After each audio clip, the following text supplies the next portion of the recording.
Saudações em Goiás, 8 horas da manhã. Tá fazendo 14 graus, mas parece bem mais frio porque tá ventando. Isso é ótimo porque torna caminhar um ato agradável. Por isso eu vou para Dona Mãe por outro caminho, mais longo. Inclusive porque ela me pediu tomates bem maduros. O que normalmente significa que ela vai fazer pizza. Pizza é bom. Vamos ver aqui. Tem um supermercado. Esse mercadinho ali tá aberto. Acho que não. Lá em cima tem uma frutaria, eu acho, tomate lá. Mas enfim. Ontem a Artemióvski finalmente foi libertada, né? Dos invasores e ocupantes ucranianos. E voltou para a Federação Russa. Não preciso mais usar o nome tártaro que os ucranianos deram para ela, de Bakhmut. Isso é bom. Agora, vamos pensar um pouco sobre isso. Ao que consta, entre os nazis, os fachos ucranianos, né? E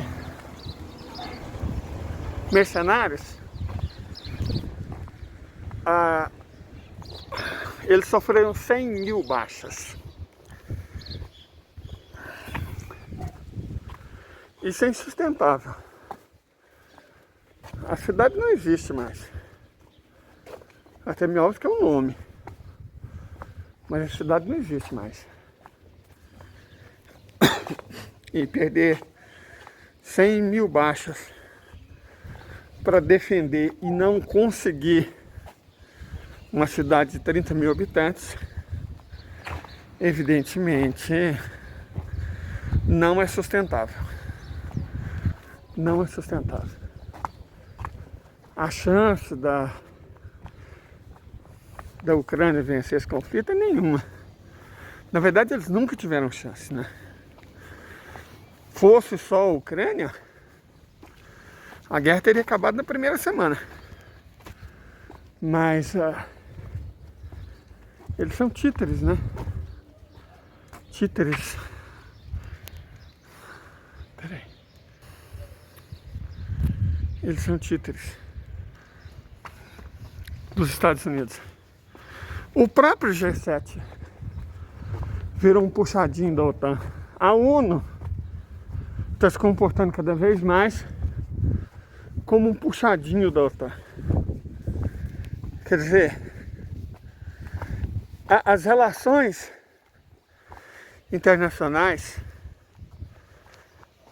que foram estabelecidas no pós-Segunda Guerra morreram. Elas não estão morrendo. Elas morreram. Toda aquela ordem que foi construída no imediato pós-guerra, que resultou no sistema Bretton Woods, no dólar como moeda de reserva internacional, na ONU como garantidora de uma paz mínima, mas ainda assim uma certa forma de paz, tudo isso morreu.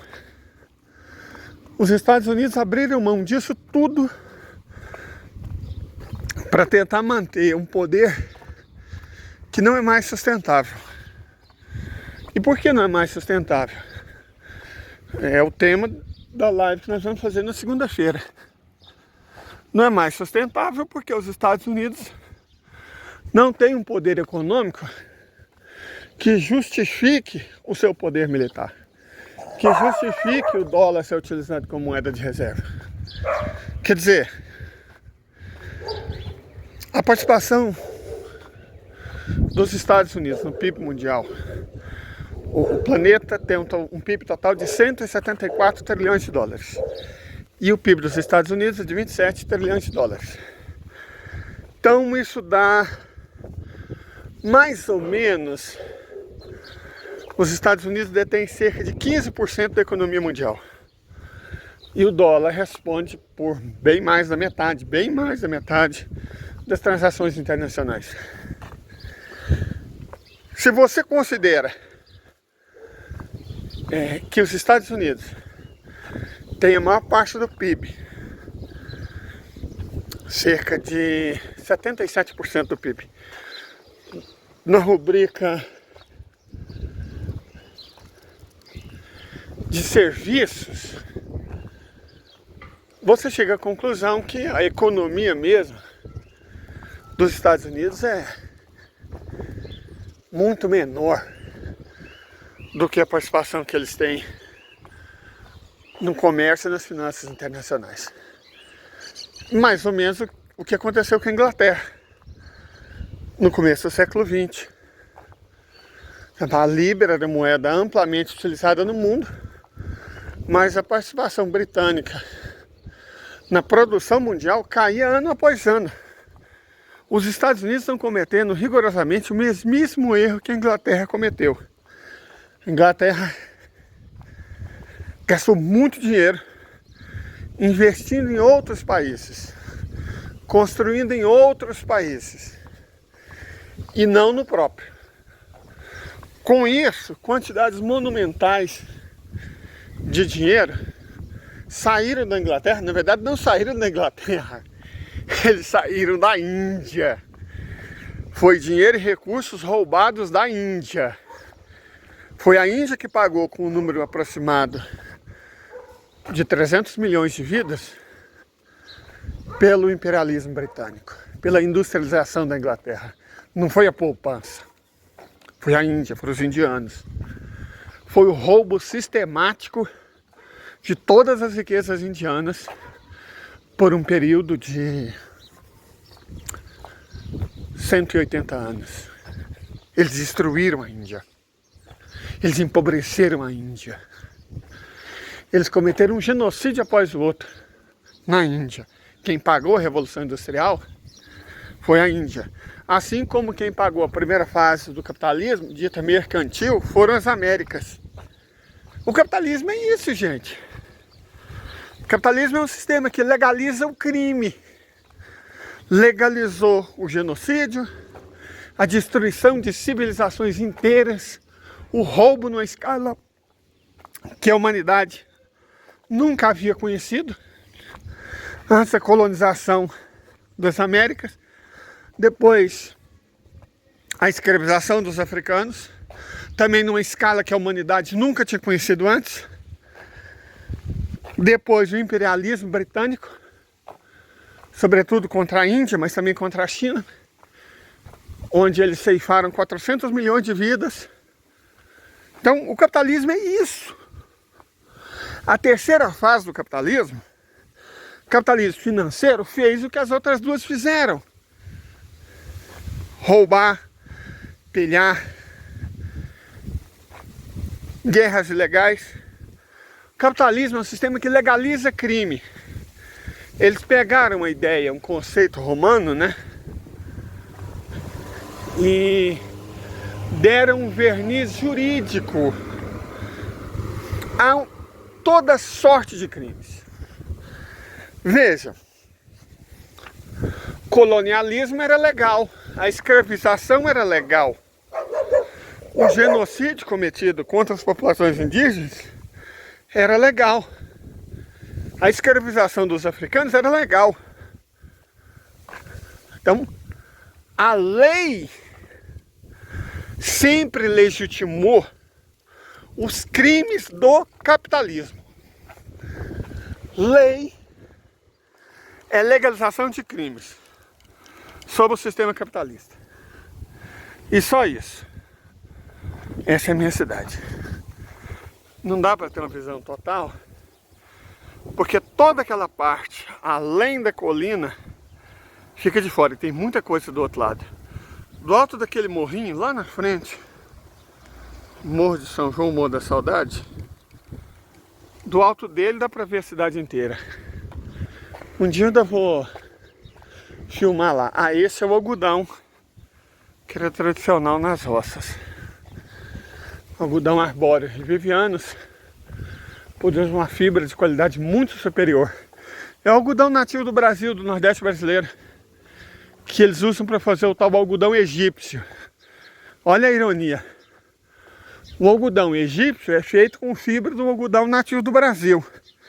O que o Brasil produz comercialmente, né, aquele algodão de fibra curta que existe nas plantações, aqui na nossa região mesmo tem grandes plantações, são milhares de hectares.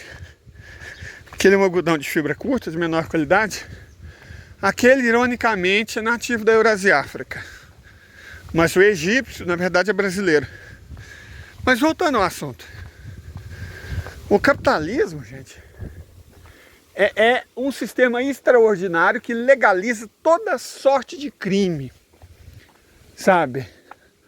O roubo de terras, o roubo de propriedade ancestral, como eu disse, a escravização.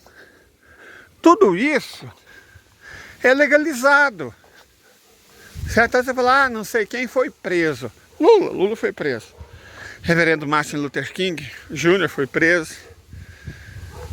Gandhi foi preso. Mandela foi preso. Malcolm X foi preso. Então ser preso pelo sistema não quer dizer muita coisa não. Veja os Estados Unidos. A maior parte dos presos, 3/4, são negros. E eles são o quê?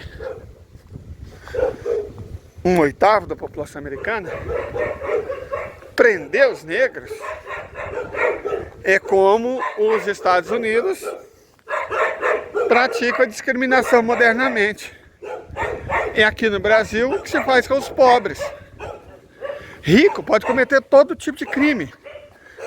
Pessoas que têm algum vínculo com os 18 mil juízes do país também podem. Eu perdi minhas terras numa dessa. Eu fui roubado. E o roubo das minhas terrinhas foi chancelado pelo Estado.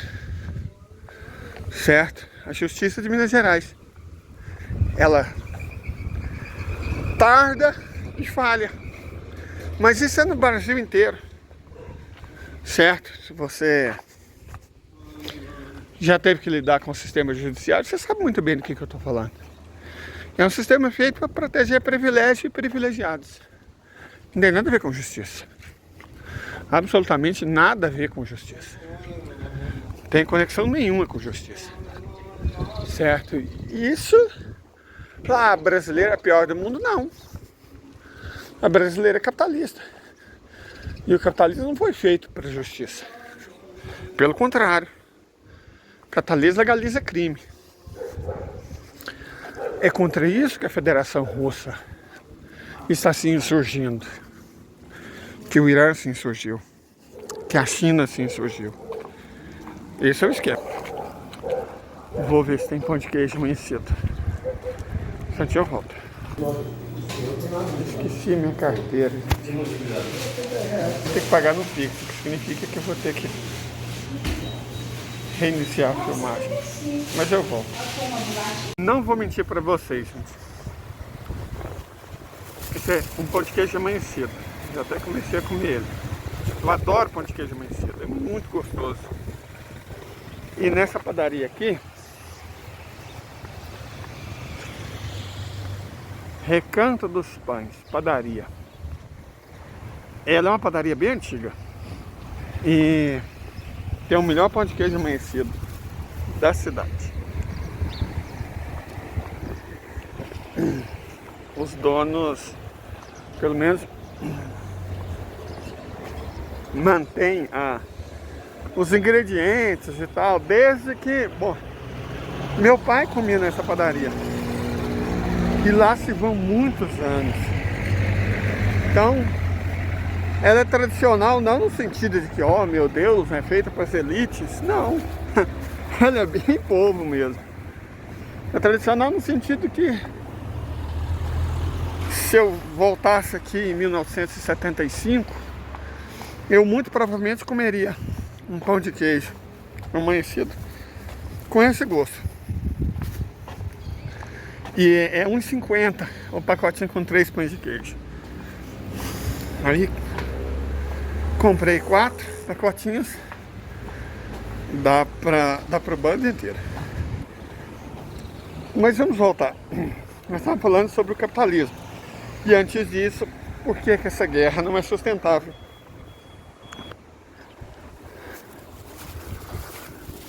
A guerra. Eu não consigo respeitar, de verdade. Eu poderia ser hipócrita e falar que eu até respeito, mas não respeito. Se por um lado, como anarquista, eu devo me opor a todas as guerras, certo? Inclusive porque eu concordo muito com Tolstói, a tese central de o reino de Deus está dentro de vós, que não é pela guerra que a gente conquista almas, mas pelo amor, igualzinho nosso Senhor Jesus Cristo nos ensinou. Isso é uma coisa que eu concordo. Só que eu não estou aqui para pregar minha fé. O líder é católico anarquista. Então vamos ouvir os catolicismos e os anarquismos dele. Não, não é isso.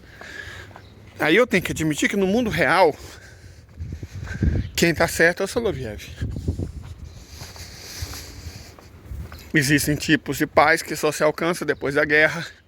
Existem tipos de paz que não valem a pena ser vividos. E a guerra nem sempre é um instrumento de opressão.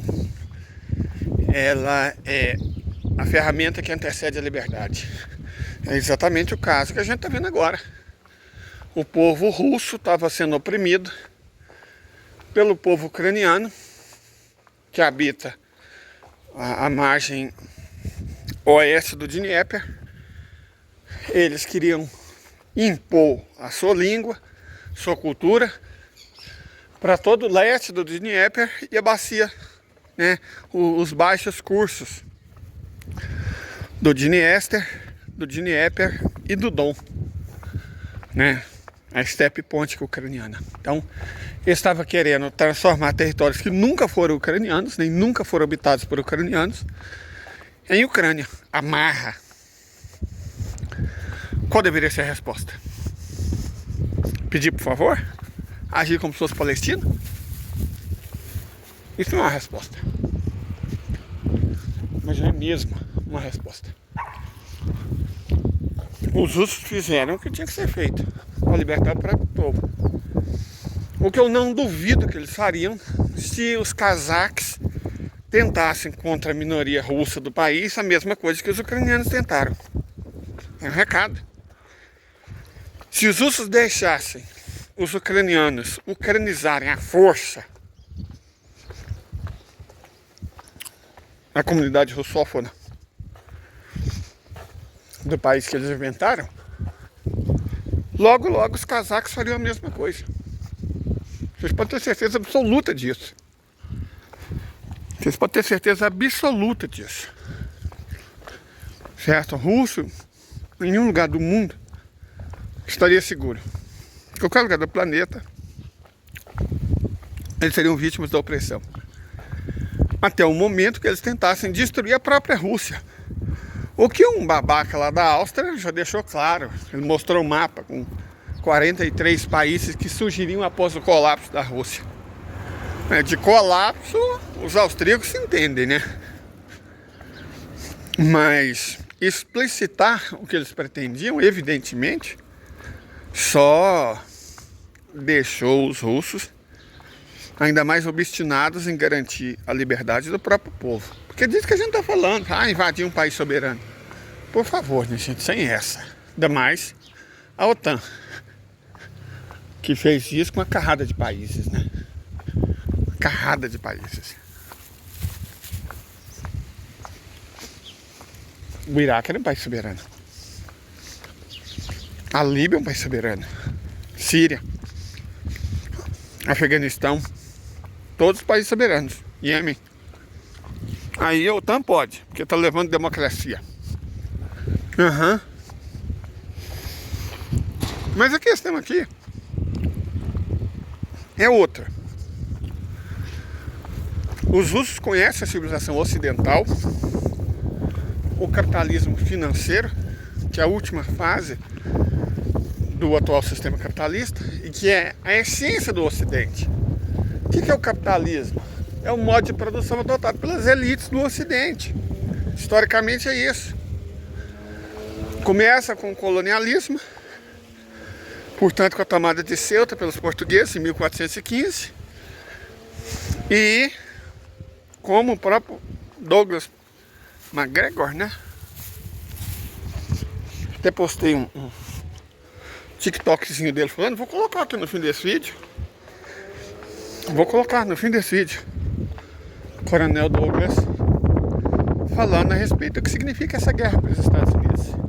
Eu concordo ipsis literis, certo? Ele explicando. Na verdade,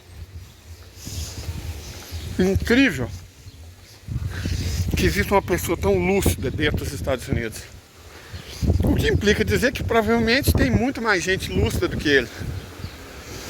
E eu acredito que essas pessoas em algum momento vão começar, inclusive, a sair dos Estados Unidos, a migrar para a Europa, os não tão espertos, para o México, Brasil, Índia. Escrevam.